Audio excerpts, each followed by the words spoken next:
Hi guys! Welcome back to my Facebook. Okay, so tuturuan ko kayo kung paano pumayat.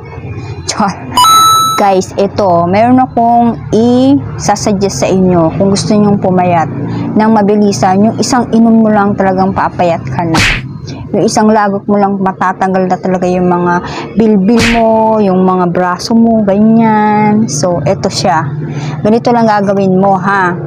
Isang basong tubig na mainit, maligamgam, at isang Yakult, of course, at isang lime, o yung tinatawag nilang dayap. Kung meron ka naman lemon, yun na lang lemon, mas maganda, mas masarap, mas mabango.